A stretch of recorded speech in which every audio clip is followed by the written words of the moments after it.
Olá pessoal, uma boa noite. Eu sou o professor João e essa é a nossa aula de biofísica. Hoje falando de biofísica da visão, a parte 2. Na primeira parte, nós havíamos definido o que era luz, as características dos raios luminosos e hoje nós vamos falar mais especificamente da biofísica da visão, da interação, de como que se dá a propagação dos raios luminosos através do globo ocular e, consequentemente, a formação das imagens, né? Bom, a óptica e o olho humano. Dá-se o nome de óptica da visão ao estudo da trajetória dos raios luminosos através do globo ocular, ou o olho humano, até a formação de imagens no cérebro. Imagens esta que nos permite visualizar o mundo ou enxergar o mundo. Nesse estudo, além do olho, da formação da imagem, das características e dos elementos que compõem o olho nessa formação de imagem, nós vamos falar também de alguns dos principais defeitos da visão e a maneira como fazer a correção desses defeitos, né? Bom, vamos falar então do globo ocular humano, né?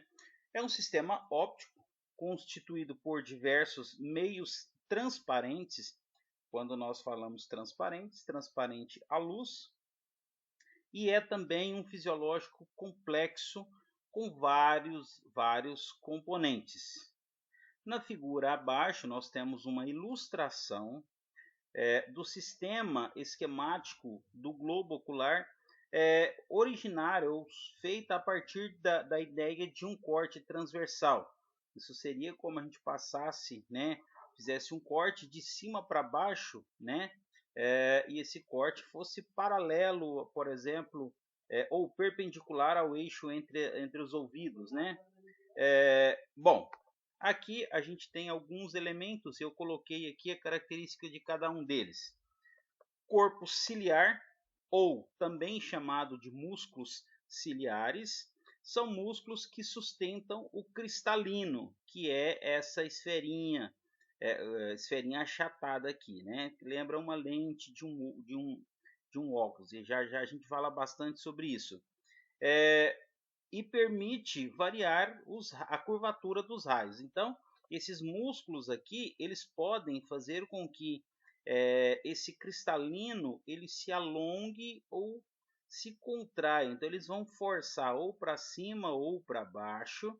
E essa forçagem que ele dá, esse alongamento vai permitir a mudança da curvatura ou mudança na direção dos raios para obtenção de imagens, de objetos que estão ou mais próximos ou mais distantes. Aqui nós temos a íris. A íris é uma espécie de diafragma com abertura central para controlar a entrada da luz no olho, né? O que é o diafragma? O diafragma é um sistema que abre e fecha, né? Então, por exemplo, no escuro nós temos dificuldade para enxergar o objeto. Então, quanto mais captarmos os raios de luz, mais facilidade a gente tem de observar ou de enxergar os objetos. Então, quando a gente está num lugar, por exemplo, num ambiente escuro, esse diafragma, a íris, ela vai abrir. Por quê? Para permitir que haja uma entrada maior de raios de luz. Por outro lado, quando a gente está com um ambiente muito claro, a gente tem muitos feixes de raios de luz penetrando, então ele fecha justamente para diminuir a incidência, porque esse excesso aí a gente pode ter problemas na visão, Então esse diafragma ele vai controlar a quantidade de raios de luz que vai entrar, Para enxergar a imagem num dia escuro, ele precisa abrir um pouco mais para receber mais feixes de luz. Em lugares, em momentos de muita incidência de luz, ele se fecha um pouco mais. A câmara anterior, que aparece aqui, é chamado de humor aquoso, Nada mais é do que um meio transparente líquido. Eu coloquei aqui A pupila, né, é um disco de abertura causado pela íris, né? A pupila, muito comumente a gente já ouviu falar, olha, a pessoa está com a pupila dilatada, né? Quer dizer, esse diafragma abriu bastante, então a gente vê aquela pupila dilatada, a gente vê como se aquela bolinha no centro do olho tivesse maior, né? Significa que teve essa abertura maior na pupila, né? Pensando, né, não em características, em outros problemas de saúde, mas pensando apenas na questão da biofísica, né, da óptica da biofísica, né, isso requer apenas, né, essa abertura para limitar a entrada ou não de raios de luz. Quando ela fecha, significa que ela quer que está permitindo a passagem de uma menor quantidade. Quando ela abre, ela está permitindo a passagem de uma maior quantidade de luz. Bom, a córnea é a membrana transparente que está aqui, ó, né, em forma de calota, né? Então, ela é a parte da frente do nosso olho. O cristalino, esse daqui talvez um dos elementos mais importantes, né, da formação de imagem. Esse cristalino, ele vai funcionar como uma lente. Na verdade, ele não vai funcionar, ele é uma lente, né, por onde os feixes de luz serão desviados até eles atingirem o nervo óptico, né? E esses feixes de luz, ele vai ser responsável por direcionar esses feixes para a formação da imagem. Então, ele é talvez o elemento assim de maior fundamento aí na formação das imagens. É claro que todos eles têm a sua importância, mas ele é o cara que vai guiar, né, esses raios de luz para a formação da imagem. Tanto é que todos os problemas de saúde que a gente tem na visão, a maioria são causados ou são defeitos no cristalino. É, a esclera, ou esclerótico, é a membrana que envolve quase todo o globo ocular, está aqui, né? Então essa parte de fora. Aqui a gente tem a retina, né? A retina, ela é a parte anterior, né? A membrana anterior do nosso olho. Aqui é o humor vítreo, né? Aqui é uma solução, né, gelatinosa por onde os raios de luz, transparente necessariamente, por onde os raios de luz passam. Aqui a gente tem algumas conexões, ou alguns exemplos de artérias e veias, né? Só lembrando, artérias são os canais responsáveis por levar o sangue puro, né?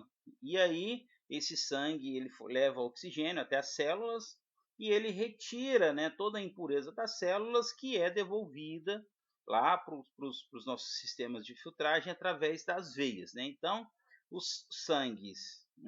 sangue ele entra pela artéria e volta pela veia. E finalmente o nervo óptico está logo aqui atrás. O nervo óptico é também extremamente fundamental, né? Porque os raios de luz eles entram, né, pela parte posterior do olho, né? Eles sofrem mudanças nas suas direções de propagação e se formam as imagens aqui atrás na retina, né? E essa imagem formada, ela é transformada em sinais elétricos e esses sinais elétricos são transmitidos através do nervo óptico, através do nervo óptico até o cérebro, onde a gente tem a formação, né, esses pulsos elétricos faz com que tenhamos a formação das imagens. Bom, então esses são os elementos, né, mais importantes que a gente tem dentro do nosso globo ocular, tá?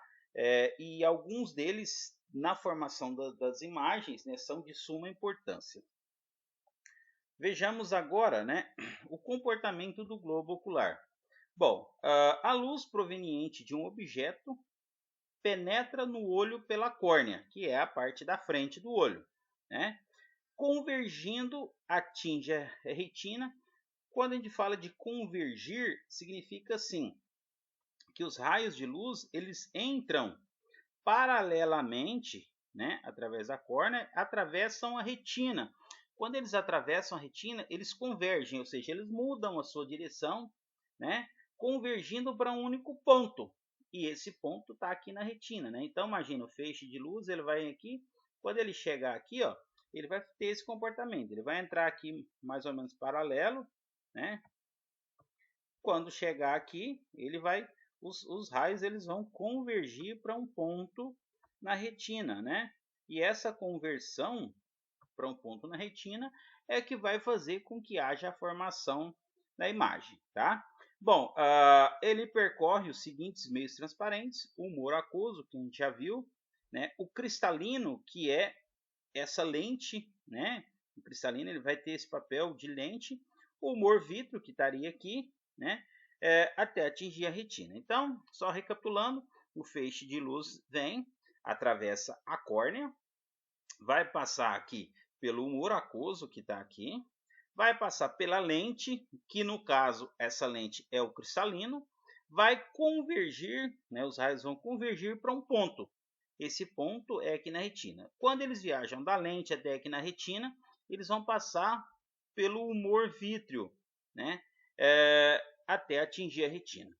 Pela complexidade de se traçar as marchas dos raios luminosos através desses meios, convencionou representar todos eles por uma única lente convergente, né, que está aqui, que representaria aqui no caso o cristalino, de distância focal variável, no chamado olho reduzido. O que é o olho reduzido, né?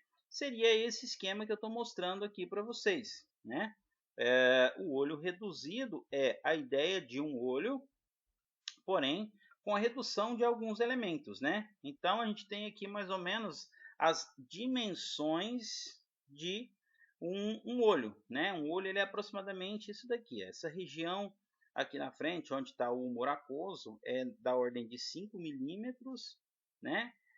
E aqui o olho 15 milímetros, essa dimensão. O olho tem aí entre 20 milímetros, cerca de 2 centímetros, né? Isso varia um pouco de pessoa para pessoa, tá?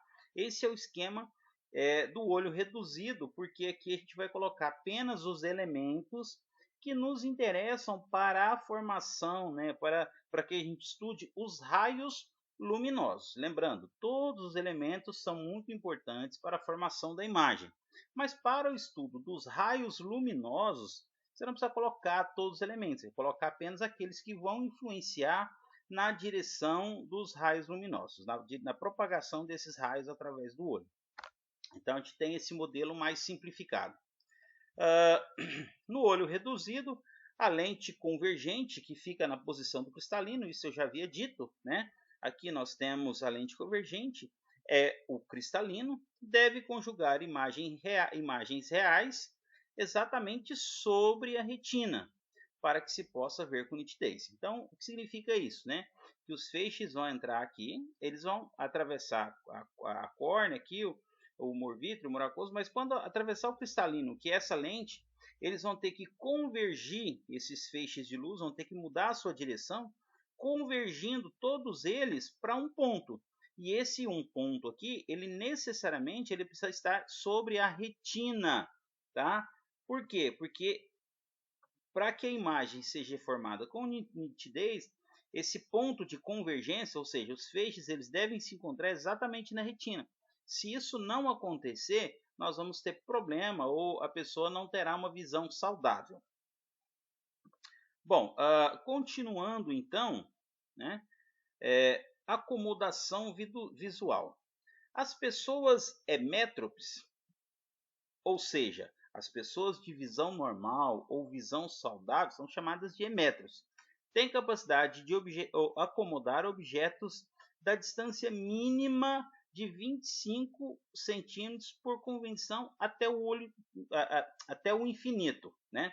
O que significa isso? Se você pegar um objeto qualquer, né, pega ele com a mão, né, esticar o braço, estender seu braço, você vai aproximando desse objeto, você vai conseguir enxergar ele, até que você chegue a uma distância de cerca de 25 centímetros. Quando atingida essa distância de 25 centímetros, dessa distância para mais perto, se você tiver uma visão saudável, você já não irá conseguir enxergar essa imagem nitidamente, né? A imagem, os feixes de luz, né, eles não convergirão na retina conforme esperado. Então, nesse caso, a gente não tem uma formação de imagem nítida. Então, uma pessoa saudável, a distância mínima para ela enxergar com nitidez são aproximadamente 25 centímetros. A partir dessa distância, até o infinito, ela consegue enxergar nitidamente qualquer objeto para qualquer distância. A primeira distância corresponde ao ponto próximo, que no caso seria 25 centímetros, e a segunda distância ao ponto remoto, que aí a ideia do ponto remoto é esse objeto que está lá no infinito, né? Pensando na ideia de infinito como sendo algo a uma distância muito grande. Ponto próximo de abscissa, ou PP, né, quer dizer, ponto próximo, mínima distância da visão distinta que uma pessoa pode ter. Então, é a mínima distância que a pessoa pode ter de uma visão distinta. Exatamente isso que eu havia dito, né? Até 25 centímetros a pessoa consegue enxergar nitidamente. Para uma distância menor a isso, né, a distância já deixa de ser nítida, né? Nessa situação, para distâncias de 25 centímetros, os músculos ciliares eles são contraídos ao máximo, olhar esbugalhado. Vou voltar lá na figurinha só para a gente lembrar aqui que são os músculos ciliares, né? Os músculos ciliares são esses caras. Opa. Os músculos ciliares são esses músculos que aparecem aqui, ó. A gente tem aqui, ó. São esses músculos que aparecem aqui, ó. Então, para uma distância inferior a 25 centímetros, eles se contraem ao máximo. Isso para quê? Para forçar a expansão do cristalino. Justamente forçando a expansão do cristalino, você está mudando a posição focal do cristalino, né? Quando você expande ele, você muda a posição focal desse cristalino, tá? Aí nesse caso, o que acontece?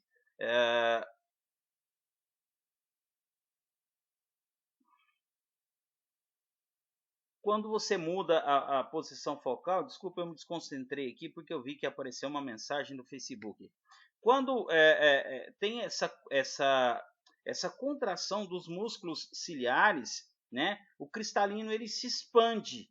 Essa expansão do cristalino faz com que mude a direção, né, ou o foco dos feixes que estão se propagando, né, através do cristalino.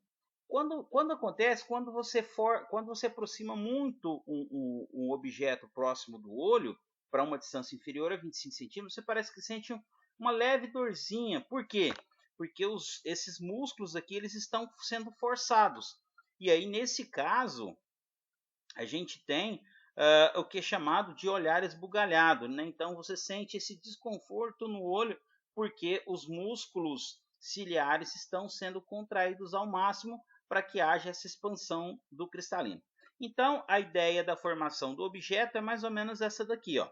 Você tem um objeto tá, a uma distância de 25 centímetros, aqui, que seria exatamente da lente, né, ou do cristalino, né? Lembrando que o olho avança um pouquinho para cá. Então, a gente tem o feixe paralelo, ele passa na lente, ele entra paralelo, ele vai passar pelo foco. Só para a gente entender o que é foco, né? O olho, né, ele tem aqui um raio, né, pensando nele numa esfera, ele tem um raio de curvatura. Então, seria mais ou menos aqui assim, ó, que seria o centro. O foco nada mais é do que a metade do raio de curvatura. Então, se o centro é aqui, o foco é essa distância total aqui, ó. Então, aqui seria o centro e aqui é chamado de vértice. Daqui até aqui tem uma distância, o foco é exatamente a metade.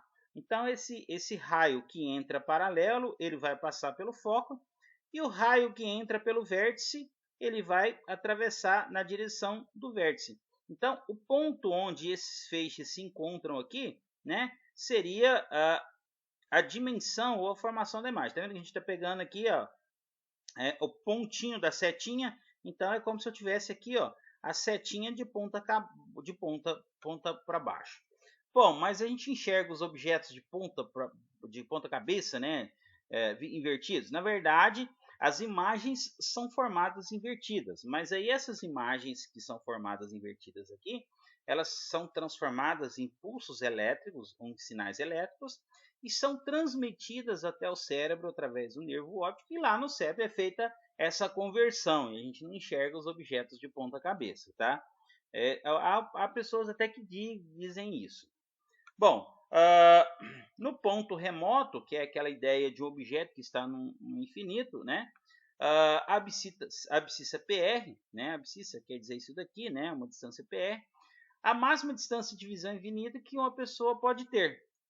Nessas situações, os músculos ciliares, olha só, eles estão completamente relaxados, que é o que é chamado de olhar de peixe morto. Então, nesse caso, a pessoa, quando está muito longe, a pessoa não força. Isso é claro, se a pessoa tiver uma visão saudável, né? A pessoa não vai forçar os músculos ciliares. Aí, nesse caso, eles estão completamente relaxados. Então, a gente vai ter a mesma coisa, né? Um objeto lá muito distante, esse raio de luz, naturalmente, ele vai passar por esse ponto próximo, que seria os 25 centímetros. Mesma linha de raciocínio, atingiu o cristalino, vai passar pelo foco, aqui seria o foco, passando pelo vértice, então nesse caso a imagem vai ser formada lá na retina. A formação da imagem na retina aqui também vai ser invertida, ela vai ser transmitida para o cérebro através de sinais elétricos, onde a gente vai ter a conversão. A amplitude de acomodação visual é a variação da vergência do cristalino de olho, funcionando como lente, o que eu havia dito. O cristalino funciona como uma lente. Ao deslocar o objeto desde o seu ponto próximo, que seria lá os 25 centímetros, até o seu ponto remoto. O emétrope, quem é o emétrope? A pessoa que tem a visão saudável. Possui amplitude de acomodação de 4 dioptria. Né? A vergência de uma lente é calculada pela seguinte forma. Né? Então, a gente compra a lente de um óculos através da dioptria, né? Ou da sua vergência. Só que a gente chama de graus, né? Dioptria é graus, né? Metro elevado a menos 1, né? Então, a vergência de uma lente nada mais é do que 1 sobre a distância focal dessa lente, né? Bom, alguns defeitos da visão. Sobre a vergência, né? Eu vou ter alguns exemplos aqui, a gente vai, que até a gente vai fazer um cálculo, né? Então vai dar para a gente entender um pouco melhor sobre isso. Defeitos da visão. Cada olho do par de olhos de uma pessoa pode apresentar defeitos, né? Sendo os mais comuns miopia, hipermetropia, presbiopia, astigmatismo e o estrabismo. Para cada olho defeituoso existe um tipo conveniente de lente que, associado ao mesmo, corrige a anomalia, né, através do uso ou dos óculos, que você vai usar as lentes afastadas do olho, ou as lentes de contato, que você usa as lentes em contato com o olho. Bom, é claro que, como dito aqui no texto, cada par de olhos de uma pessoa ele é independente. Uma pessoa ela pode ter, por exemplo, miopia em um dos olhos e hipermetropia no outro. E aí ela vai ter que usar um tipo de lente em um dos olhos, porque tem miopia, e outro tipo de lente em outro olho, porque tem hipermetropia. Tá? As doenças do globo ocular elas são individuais. Mas é claro que uma pessoa ela pode ter miopia nos dois, hipermetropia nos dois. Isso sem problema, tá? Mas os dois olhos eles são individuais com relação às doenças e à saúde, né? De maneira geral. Primeiro defeito da visão é a miopia. A miopia ou o míope apresenta como defeito o achatamento do globo ocular perpendicularmente ao seu eixo, alongando-o. Vamos entender isso daqui. Bom, aqui a gente tem o globo ocular, né? Seria, né, o globo ocular de maneira simplificada, a gente já viu, né? Então, aqui a retina, né, o humor aquoso, o humor vítreo, cristalino, e aqui a retina. Então, para que se tenha a formação da imagem sem problemas, né, a imagem seja formada corretamente, esses feixes de luz, né, os raios de luz, a intersecção, ou eles devem se encontrar exatamente na retina.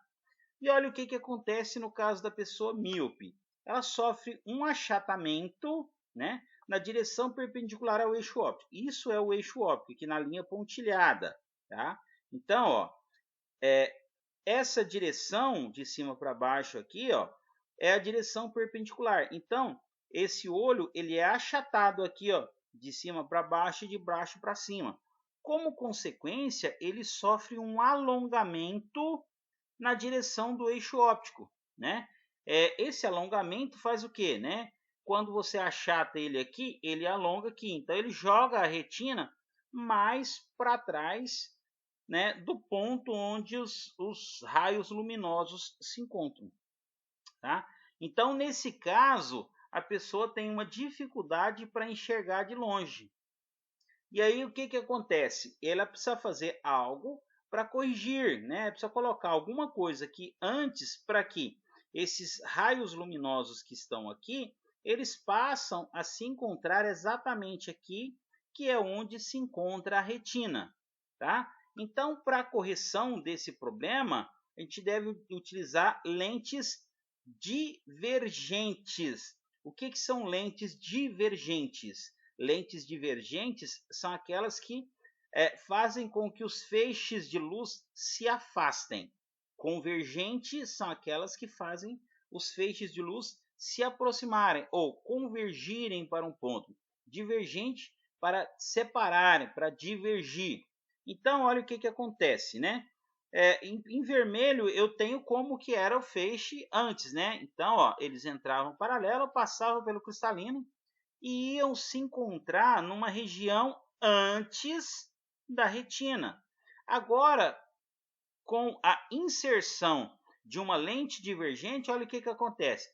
Os feixes passam através dessa lente e se divergem, ou seja, eles tendem a se afastar. Tá vendo? Aqui eles estão paralelos. Quando eles passam por isso aqui se simboliza uma lente divergente, então eles passam por aqui, esse símbolozinho aqui, ó, é de uma lente divergente, tá? Esse símbolozinho é de uma lente divergente. A gente fala de uma lente convergente. Então, quando o feixe passa aqui, ele diverge, ou seja, eles tentam a se afastar. Quando eles atingirem aqui o cristalino, eles já estão mais distantes um do outro do que estariam na condição normal. E aí, o que acontece? Esse feixe, esses feixes eles vão se encontrar numa posição mais atrás do que se encontravam sem a lente. Ou seja, aí essa posição vai ser exatamente onde se encontra a retina. Aí você fez a correção no ponto de intersecção dos feixes. E aí você tem a formação da imagem nítida. Bom, só exemplificando, olha aqui. O ponto remoto de um míope situa-se a 2 metros de seu olho. Determine a distância focal e a divergência da lente que corrige o defeito. Bom, então o ponto remoto, quer dizer, o ponto lá quando o míope não consegue enxergar, está a 2 metros do seu olho, né? Então, o que vai acontecer? Ó? O foco, ele nada mais é do que menos o ponto remoto. Então, o foco é menos o ponto remoto. Se o ponto remoto é 2, então o foco da lente vai ter que ser igual a menos 2. Para calcular a vergência, então a vergência é 1 sobre f. 1 sobre f, f é o foco, dá menos 2, então vai ficar 1 sobre menos 2. 1 dividido por 2 dá 0,5. Positivo com negativo dá menos 0,5. Então, a distância focal... desculpa, aqui está f, não é f, tá? Aqui é a vergência. Esqueci de corrigir, tá, pessoal? Aqui é a vergência. Então, ó, aqui é o V da vergência. Tá errado lá, tá? Depois eu coloco lá no PDF correto para vocês. Então, a vergência dessa lente vai ser de menos 0,5 dioptrias, ou menos 0,5 graus, que é o mais comum da gente chamar no cotidiano, tá? Bom, hipermetropia. O hipermétrope apresenta como defeito o achatamento do globo ocular longitudinal ao seu eixo óptico, encurtando esse eixo. Então, na miopia, a gente tinha um achatamento aqui, ó, de cima para baixo, de baixo para cima. Na hipermetropia, a gente tem o achatamento nessa direção, ó, da esquerda para a direita, da direita para a esquerda. Como consequência, quando você achata aqui, esse olho ele sofre um alongamento nessa direção perpendicular aqui. Mas ao sofrer esse achatamento aqui, ó, olha o que acontece com a retina. Que antes estaria aqui, ó, ela se desloca para uma posição um pouco mais à frente. E aí a imagem, né, os raios de luz, eles vão se encontrar, né, ou a intersecção deles vai ser atrás da retina. Ou seja, neste caso, a imagem não vai ser nítida. O que eu tenho que fazer? Eu preciso colocar algo aqui para que esses feixes mudem a sua direção de propagação e atinjam ou sua intersecção seja exatamente nesse ponto onde está a retina. Então, a hipermetropia, você tem esse achatamento nessa direção e faz com que o olho, né, fique mais alongado verticalmente, né? Então, ele encurta horizontalmente e alonga verticalmente. Nesse caso, para a correção desse problema, deve-se usar lentes convergentes. Lembrando, divergente elas se separavam, convergentes elas vão se aproximar. Em vermelho era o que nós tínhamos antes das lentes, né? Então, tá vendo? Ó, o feixe viria aqui, atingiu o cristalino e ia se encontrar numa posição atrás da retina. Quando eu coloquei as lentes convergentes, tá vendo que esse símbolozinho aqui é um pouquinho diferente daquele, né? Então, quando eu coloco a lente convergente, os feixes eles tendem a se aproximar, ou seja, eles tendem a convergir, né? Então, aqui, ó, quanto mais passar, mais próximo esses feixes estariam. Eles vão atingir o cristalino e, naturalmente, vão passar por aquele processo de conversão para o mesmo ponto. E aí, quando eu coloquei essa lente aqui, ó, eles tendem a se aproximar. Ao se aproximarem, eles vão se encontrar um pouco antes. E aí, esse encontro, né, essa intersecção se dará exatamente na retina. E aí a gente tem a formação da imagem mais nítida do que anteriormente, né? Bom, outro exemplo, agora para hipermetropia, uma pessoa hipermétrope tem seu ponto próximo situado a 50 centímetros da vista. Para que possa enxergar nitidamente objetos a 25 centímetros de distância, determine a vergência da lente que deve usar. Bom, para a solução aqui nós vamos utilizar a lei de Gauss. Essa lei de Gauss, né, ela costuma ser ela é ensinada no ensino médio, tá? Se alguém depois não lembrar desse conteúdo lá do ensino médio, pode me procurar, pode mandar dúvidas. O que estabelece a lei de Gauss? Ela diz o seguinte, que 1 sobre F é igual a 1 sobre P mais 1 sobre P', né? O que é 1 sobre F? 1 sobre F é 1 sobre a distância focal e o P e o P' são a posição do objeto e a posição da imagem formada, tá? Então, 1 sobre F vai ser a distância do objeto da linha e aqui a distância a distância do objeto da lente e aqui a distância do objeto. Calma aí.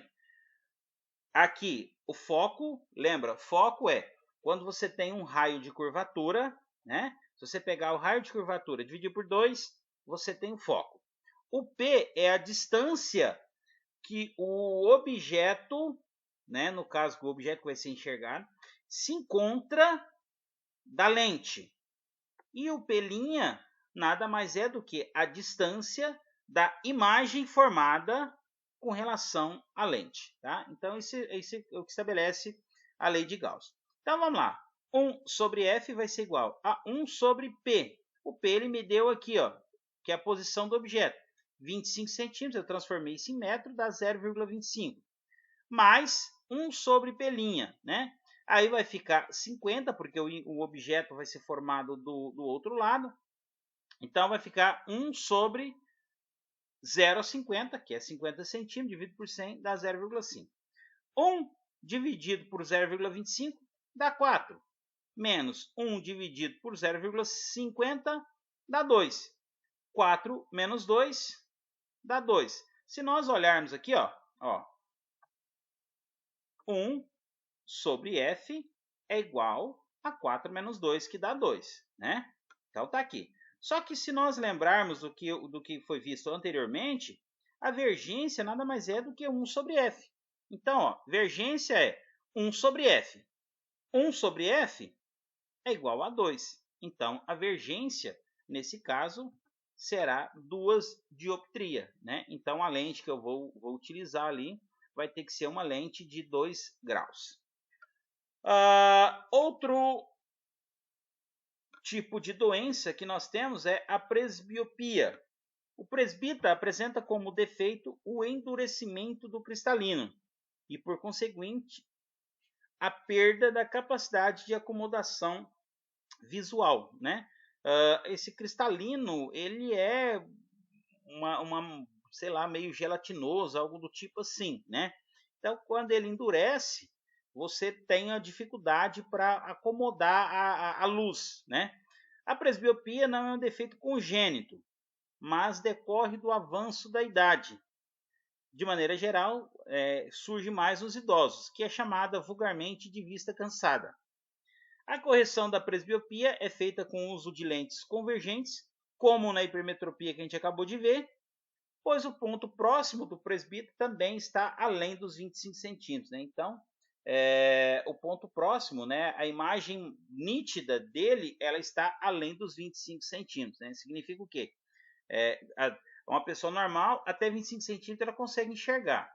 Né? O presbíope, ele já não consegue enxergar. Então, essa distância se alonga a mais de 25 centímetros. O astigmatismo é um defeito que surge na córnea, né?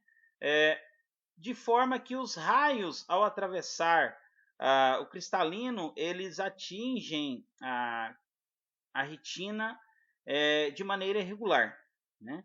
Então, o que acontece? A gente vê aqui, para a formação das imagens, as imagens nítidas, é necessário que esses feixes atravessem a retina e o cristalino e atinjam a retina num ponto.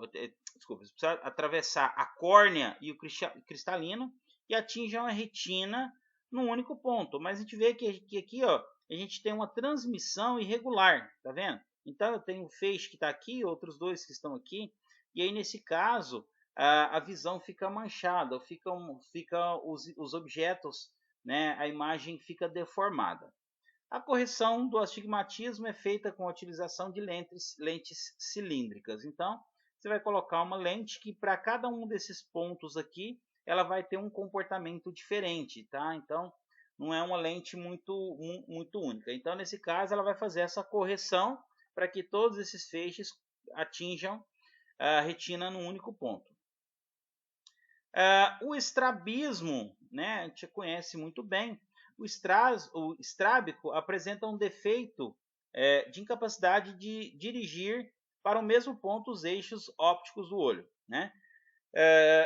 Nesse caso, é feita a correção com lentes prismáticas. As lentes prismáticas elas desviam totalmente o eixo, o eixo óptico. Né? Bom, o estrabismo ele pode ser vertical, cujo deslocamento ocular é na direção vertical, ou horizontal, cujo deslocamento ocular é na direção horizontal. Então vamos lá. Se a pessoa. Aqui ficou astigmatismo, mas é estrabismo, tá? Tá errado isso daqui. Depois eu corrijo. É que às vezes na hora eu não consigo, eu acabo deixar passando. Bom, aqui ó, hipotropia, né? A gente está vendo que tem aqui ó, o olho da direita, em todos os exemplos aqui, ele é um olho que está na direção correta. E a gente vê que esse olho da esquerda aqui, quando é hipotropia, ele é deslocado para baixo, tá? Ao passo que a hipertropia, ele é deslocado para cima, né? Então, eu vou ter que usar um prisma aqui para jogar esse feixe de luz para baixo. E aqui, né, eu teria que usar uma lente prismática para jogar esse feixe de luz para cima. A gente tem a exotropia. Aí, olha o que acontece. Esse olho da direita está normalzinho, o da esquerda ele está deslocado para fora. E a exotropia para dentro, né? Precisa tomar muito cuidado com quando a gente fala de estrabismo, né? Se a gente tiver pessoas que tenham problemas na saúde, né? Que às vezes, né? Às vezes, quando a pessoa não cuida desse problema, o que acontece? O cérebro humano ele enxerga um dos olhos como dominador, né? E aí ele acaba utilizando apenas a imagem daquele olho para a formação das imagens. E aí ele acaba inutilizando ou entendendo que aquele outro olho é inútil.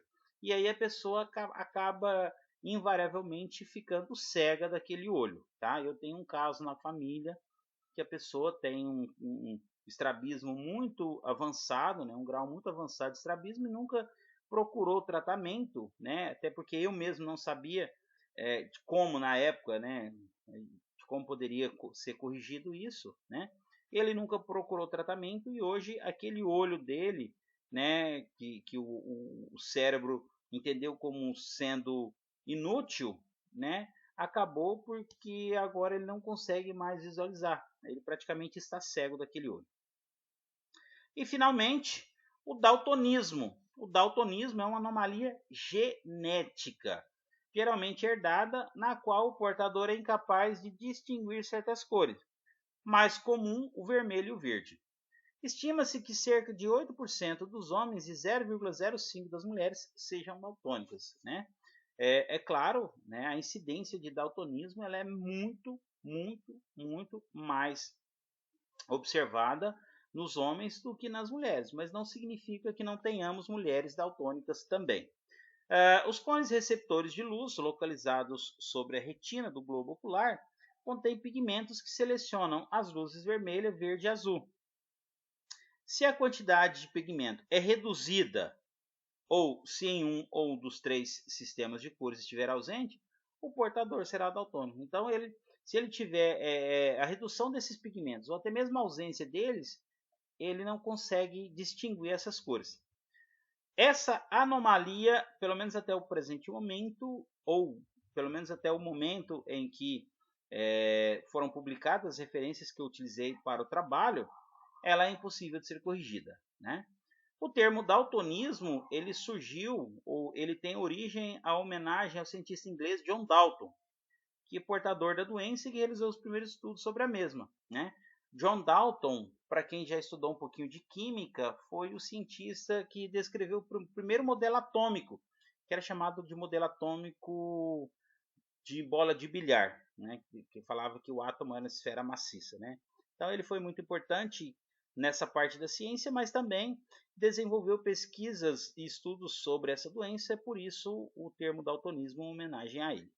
Ok? Bom, pessoal, essa é a nossa aulinha de hoje. Sintam-se à vontade para esclarecimento de dúvidas, estarei à disposição de vocês, ok? Um abraço.